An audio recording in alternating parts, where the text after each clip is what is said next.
filmmaking is something that you almost can compare with having a conversation with a group of people around the table. I get really obsessed with the different ways people tell the same story and why we get attached to our versions of the truth. Do you like to be a film director? Yeah, I love it. How about you? Yes, I do. Yeah. Okay, good. But I mean, it's I love this part of the filmmaking most where I am now, because right now I'm starting up the next idea, pitching the idea from a very simple place. You know, I just have a couple of sentences and then I talk to different people and then I just collect ideas. So I love this part. I don't like shooting so much, and the editing process is really, really fun, but also very, exhausting. Do you usually start like that, like with a concept, and then you go and talk about the concept before you've written the script? Yeah. Okay. My next film is going to be a film called The Entertainment System is Down. I've been hearing a lot about it. Okay. So I've been hearing a lot about it, but I've been fascinated by the fact that you talk about it so openly, because I think filmmakers can get so protective of their ideas. So do the characters come after the concept and you've had lots of conversations and then they emerge? Okay. Yeah. So I got inspired by the fact that you were doing this publicly. And so now I've started talking about, I'm not going to say what my idea is because I don't have it hashed out, but I think it's so interesting to just watch a filmmaker go around talking about their idea when it's in such a nascent stage. Yeah. So I'm so curious to see how this experiment goes. And I'll blame you if it goes badly. Yes, okay. Yeah. When I look at women talking, how many characters are in that film? And all of them have a quite big part. And how did you portion that when you were working with the script? I found that really complex in terms of just not dropping the thread on any particular character. So there are 9 that stay in the hayloft all the time. There are 3 at the beginning as well. So 12 characters. And I had to write a draft from each of their points of view. So I think I did actually 2 drafts where I just focused on one of those characters being the main character. And I made sure I did that for each one of them because I think it was so easy to drop the thread on one of the characters, and all the parts of the conversation impact everyone that's in the room. So just trying to track that and understand how someone who was not involved in one of the conversations might be transformed by it or might be impacted was really important. How did you do that with because you have a huge ensemble in your film? For me, it was the big part of that was to balance it when I was writing. It was interesting because, for example, when it comes to the island, then all the actors are basically present in every single scene. And I was thinking about that in your film also, that if you're shooting for 3 days and one of the actors actually have to just sit there and doesn't have anything to do for 3 days, it's quite hard to ask an actor to do that. At the same time that I actually wanted to see their faces and everything like that, I wanted to do quite wide shots. So I didn't have any possibility to say to them, we can have an extra that is replacing you. Did you also then think about who you were casting in terms of personality of people who would be okay with that? Because for me, I felt like I was really conscious that I was going to be asking actors to stay off camera for, with Ben Whishaw, he was often staying off camera for 3 to 4 days just writing notes. Okay, yeah, I thought, sure. You need an egoless person to do that and not get frustrated. Yeah. So were you conscious of that when you put the cast together, of making sure those people But there were actually some actors that said, no, I don't want to spend this time. I know how long you are shooting, and I know I'm too old to sit there and not do anything. So I will not tell you who it was, but but I think it's great when they do that because I want to be open about the process and how I'm going to do it. And I mean, when I look at your cast, they are big stars there that, of course, must have ego, right? I just felt like one person could destroy the hayloft. It could be lit on fire. Yeah. So I felt like we had to be so careful. And actually, nobody had an issue with it. And everybody, sometimes people were doing the same monologue 120 times by the time we worked our way around the room. And there was never a complaint about that. Then they were really there for each other in this really amazing way. Did you find, I guess that there were a couple of actors that you wanted to work with and you didn't know 100% which character they should play from the beginning. Yeah. And that you had to make a puzzle and, okay, this is how the ensemble will look and we put this person here and this actor in this role and so on. It was almost like putting together a repertory theater company or something where you sort of know the players and then you figure out what parts they should play in relation to each other.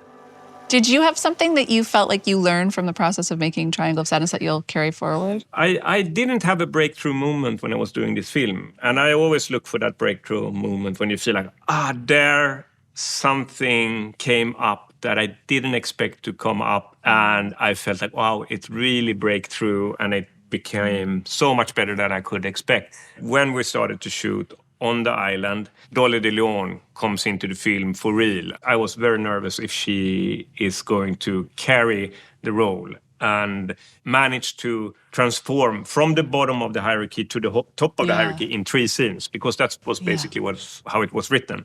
And then we were shooting the scene when she says, "On the yacht, cleaning lady and here, captain." That was the first day of her work on the island. And then I felt, yes, this is going to work. She's doing a great job. So that was a breakthrough moment, definitely. This is really bad. This is really, really bad. And do you rehearse? Like, did you have a sense of seeing her do those scenes before you shot them? Yes, I mean, we did a little bit on Zoom, but then when I shoot, first of all, okay, we rehearse the day before or the evening before. But then when we go on set, I like to start with a master shot so I can see all the actors, because I don't want to go too close to someone's face, because then I feel that there can be things that I don't 100% believe in the situation that I can't detect. But if you have a master shot, I feel that then I have an overview and I can detect if there's something that doesn't feel organic. So I always ask the actors, can you play through the scene? If you feel that there's a line that you don't want to go to, don't go there. And then we can try to figure out a way for you to get to the line. So it's a little bit of like a combination of improvisation and rehearsal in the beginning of the shooting day. The ship is going under. Was there a breakthrough moment for you when you was making this film? Yeah. I feel like there were many of them. The thing about it was that I didn't know how to make this film. I'd never been on a set like it, where it's this thing where it's so much in one place and this chamber piece and the sense of how much do you break scenes up and how much do you let them run like a play. And so I felt like it was a constant process of discovery, and think what I had to let go of was this sense that people will think I don't know what I'm doing, because of course I didn't know what I was doing. I'd never made that movie before. And then I realized, well, this is actually how you are in every movie. And usually as the filmmaker, you're the least experienced person at your job. So it doesn't actually make sense to pretend you know what you're doing. Like, it's much better to just fumble through it and be open about that you don't know. Yeah, and be confident about not knowing what you're doing too, as opposed to have it diminish you. But did you work individually with all the actors? Did it first. So I had long meetings with each of them, and then I would bring them together as families for meetings or in relationship with each other. I always need at least a week of rehearsal in the dressed set. I just feel like having that time to rehearse in the actual space so that there's no figuring stuff out while the crew is standing around, which I find is just puts a certain amount of pressure on the actors. So we did have time to really work through a lot of stuff. But then with some of these people, like, I don't actually want to tell Claire Foy how to play a scene before she plays it, because I know what she's going to do is probably better than what I've imagined. And, you know, all of the actors in this, I kind of always wanted to see what their impulse was going to be before I imposed my ideas onto it. But it's hard, that balance, because you also don't want people to be flying in the wrong direction. I cannot forgive them. I will never forgive them.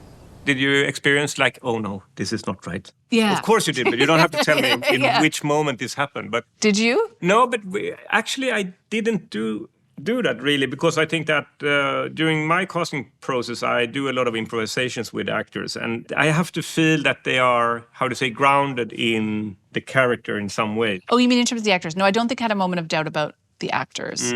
I had moments of doubt about my own Yeah, but that happens every day. So, yeah. I feel like in all of your films, there's this sense of people being unmasked.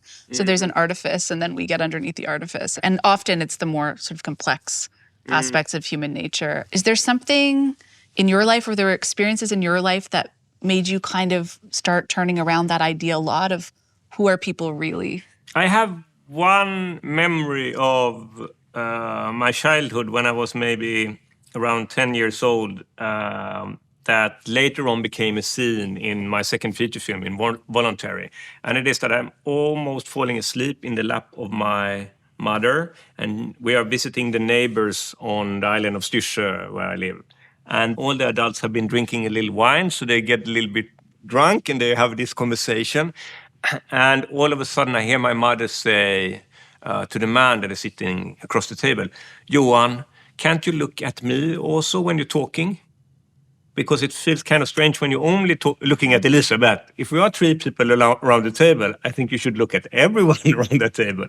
And maybe that is not like revealing something else about the characters, but what I got interested in that moment was that everybody was trying to not lose their face because you have broken like a social contract on how you should behave when you're socializing. Do you have anything from your upbringing that you go back to or think about when you are looking at your work?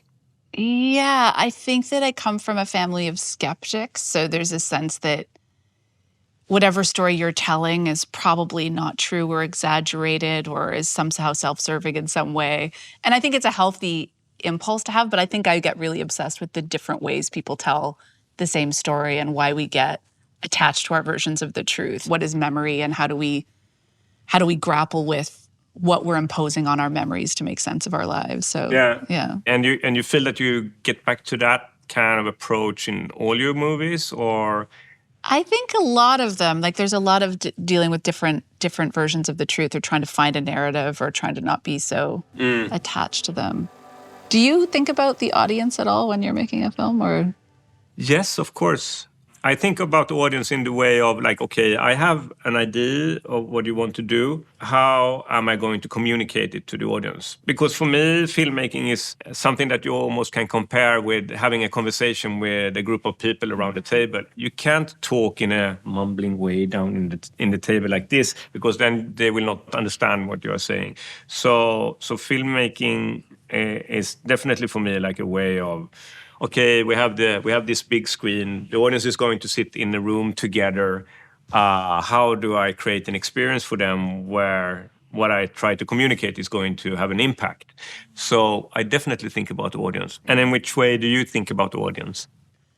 I kind of imagine it's just me. And so I feel like once I start to think too broadly about an audience, then I'm sort of weirdly watering down something. So I try to think of if I'm connecting with it, if it's clear to me, if there's something that says that's actually resonating. But I think so easily the audience conversation can morph from what you're talking about into a conversation with financiers about how do you make something the most obvious, accessible version of itself. And actually what was great about making this film was I constantly had producers and a studio who were saying, just let go of the guardrails, trust the audience, don't explain anything. And I thought that was kind of revolutionary that I had that opposite pressure. It was really nice. Yeah. I have a fun aspect that I've been thinking about the audience lately.